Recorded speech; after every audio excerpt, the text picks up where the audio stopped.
മുഖ്യമന്ത്രി തർക്കത്തിൽ മുസ്ലിം ലീഗിനെ അനുനയിപ്പിക്കാൻ കർണാടക മുഖ്യമന്ത്രി സിദ്ധരാമയ്യ. കെ.സി. വേണുഗോപാലിനായി സമ്മർദ്ദവുമായി കർണാടക ന്യൂനപക്ഷ ക്ഷേമ മന്ത്രി സമീർ അഹമ്മദ് പാണക്കാടെത്തി.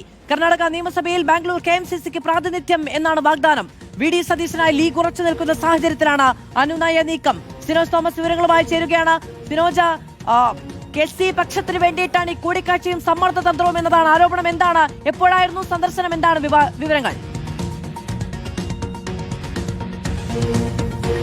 അതായത് കോൺഗ്രസിന്റെ നിയമസഭാ കക്ഷി നേതാവിനെ തെരഞ്ഞെടുക്കുന്ന കാര്യത്തിൽ UDFന്റെ പ്രധാന ഘടകകക്ഷിയായ ലീഗിനെ കൂടി വിശ്വാസത്തിലെടുക്കേണ്ട സാഹചര്യത്തിലേക്ക് കാര്യങ്ങൾ പോയിരിക്കുന്നു. കാരണം കോൺഗ്രസിന്റെ ഭൂരിഭാഗം MLA-മാരും KCക്ക് പിന്തുണ നൽകുമ്പോൾ ലീഗ് മുൻതൂക്കം നൽകുന്നത് വി.ഡി. സതീശനാണ്. ലീഗിന്റെ ആഗ്രഹം വി.ഡി. സതീശൻ മുഖ്യമന്ത്രിയായിട്ട് വരണമെന്നാണ്. ആ കാര്യം ഹൈക്കമാൻഡിനെ ലീഗ് നേതൃത്വം അറിയിക്കുകയും ചെയ്തിരുന്നു. അതുകൊണ്ടാണ് കർണാടക മുഖ്യമന്ത്രി സിദ്ധരാമയ്യ വഴി KCക്ക് വേണ്ടി കാര്യങ്ങൾ ഓപ്പറേറ്റ് ചെയ്യപ്പെട്ടിരിക്കുന്നത്. കർണാടകയിലെ ന്യൂനപക്ഷ ക്ഷേമകാര്യ മന്ത്രി കൂടിയായ സമീർ അഹമ്മദാണ് ഇന്ന് പാണക്കാട് എത്തിയത്. ഉച്ചയോടുകൂടി അദ്ദേഹം പാണക്കാട് തങ്ങളെ സന്ദർശിച്ച് കാര്യങ്ങൾ ധരിപ്പിച്ച് അദ്ദേഹം മടങ്ങുകയും ചെയ്തിട്ടുണ്ട്. അതായത് KCക്ക് വേണ്ടി KC മുഖ്യമന്ത്രിയാക്കുന്നതിന് വേണ്ടിയുള്ള കരുനീക്കമാണ് പാണക്കാട് എത്തി അവിടുത്തെ കർണാടക ന്യൂനപക്ഷ മന്ത്രി നിർവഹിക്കുകയും ചെയ്തിരിക്കുന്നത്. അതിന് പ്രത്യുപകാരം എന്ന നിലയ്ക്ക് കർണാടകയിലെ ബംഗളൂരു MLCയിലേക്ക് KMCCയുടെ ഒരു പ്രതിനിധിയെ അയക്കാമെന്നൊരു വാഗ്ദാനം കൂടിയാണ് ലീഗിന് മുൻപിലേക്ക് കർണാടകയിലെ കോൺഗ്രസ് മുന്നോട്ട് വെച്ചിരിക്കുന്നത്. ഏതായാലും കെ.സി. വേണുഗോപാലിന് വേണ്ടി പലതരത്തിലുള്ള സമ്മർദ്ദ തന്ത്രങ്ങൾ കൂടി UDFിലെ പ്രധാന ഘടകകക്ഷിയായ ലീഗിലേക്ക് വന്നിരിക്കുകയാണ്. ലീഗിന്റെ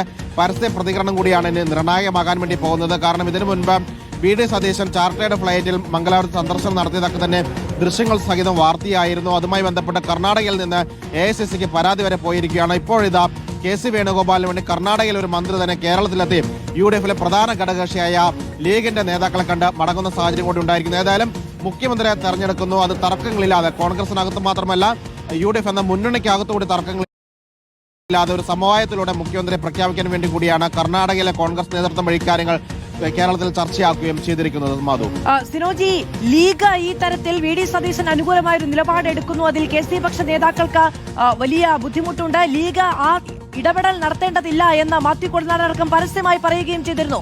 വലിയ തർക്കത്തിനൊടുവിൽ ലീഗ് പിൻവാങ്ങി നിൽക്കുന്ന സമയത്താണ് ഈ കൂടിക്കാഴ്ച കൂടി. അതായത് ഏറ്റവും പരമമായ ഒരു തീരുമാനം, സുപ്രീമായ ഒരു തീരുമാനം ഹൈക്കമാൻഡിൽ നിന്ന് വന്നാൽ പിന്നീട് ഒരു എതിർപ്പ് ഉയരരുത് എന്നുള്ളതാണോ?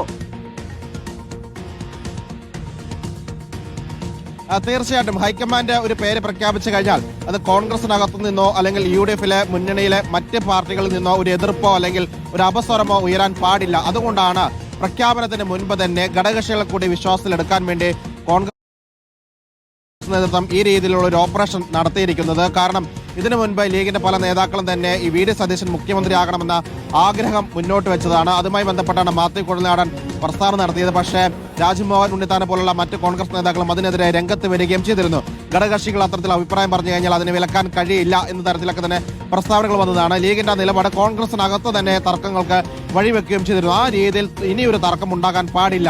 അതുകൊണ്ടാണ് ഈ പരസ്യ പ്രതിഷേധങ്ങളും പ്രകടനങ്ങളും ഉപേക്ഷിക്കാൻ ഹൈക്കമാൻഡ് ആദ്യം തന്നെ സ്വന്തം പാർട്ടി അണികളോട് നിർദ്ദേശം നൽകിയിരിക്കുന്നത്. അതിനുശേഷമാണ് ഘടകകക്ഷികളെ കൂടി വിശ്വാസത്തിലെടുക്കാൻ വേണ്ടി ഈ രീതിയിൽ കേരളത്തിന് പുറത്തു നിന്ന് കോൺഗ്രസ് തന്നെ ഭരിക്കുന്ന കർണാടക വഴിയിലെ കോൺഗ്രസ് നേതാക്കൾ വഴി അവിടുത്തെ മന്ത്രി വഴി തന്നെ ഒരു ചർച്ചയ്ക്ക് ഒരു വഴി തുറന്നിട്ടിരിക്കുന്നത്. അതായത് കെ.സി. വേണുഗോപാലിനെ തെരഞ്ഞെടുക്കപ്പെട്ട ഭൂരിഭാഗം കോൺഗ്രസ് MLA-മാരും പിന്തുണയ്ക്കുന്നു. അതുകൊണ്ട് തന്നെ അത്തരത്തിൽ KCയുടെ പേര് ഹൈക്കമാൻഡ് നിർദ്ദേശിച്ചു കഴിഞ്ഞാൽ അതിന് എതിർപ്പ് വരാൻ, കോൺഗ്രസിന് പുറത്തുനിന്ന് എതിർപ്പ് വരാൻ പ്രധാന സാധ്യതയുള്ള ലീഗിൽ നിന്നാണ്. ആ എതിർപ്പ് വരാൻ പാടില്ല, പരസ്യ പ്രതികരണം ഉണ്ടാകാൻ പാടില്ല. കോൺഗ്രസ് നിർദ്ദേശിക്കുന്ന മുഖ്യമന്ത്രിയായി ലീഗ് അവിടെ സമ്മതിക്കുകയും ചെയ്യണം. അതുകൊണ്ട് തന്നെ ആ രീതിയിലുള്ള ഒരു ഓപ്പറേഷനാണ് അവിടെ നടന്നിരിക്കുന്നത്. സിദ്ധരാമ വഴി അവിടുത്തെ ന്യൂനപക്ഷ ക്ഷേമകാര്യ വകുപ്പ് മന്ത്രി സമീർ അഹമ്മദിനെയാണ് പാണക്കാടേക്ക് അയച്ചത്. അതോടൊപ്പം തന്നെ ലീഗിന് മുൻപിൽ ഒരു വലിയൊരു ഓഫർ കൂടിയാണ് കർണാടകയിൽ കോൺഗ്രസ് വെച്ചിരിക്കുന്നത്. കർണാടക MLCയിലേക്ക് ബംഗളൂരു KMCCയിൽ ഒരു പ്രതിനിധിയെ അയക്കാമെന്നൊരു ഓഫർ കൂടി ലീഗിന് മുൻപിൽ വെച്ചിരിക്കുന്നു. ഇനി ലീഗ് നേതാക്കളുടെ പ്രതികരണമാണ് ആകാംക്ഷയുടെ രാഷ്ട്രീയ കേരളം കാത്തിരിക്കുന്നത്. മാധു.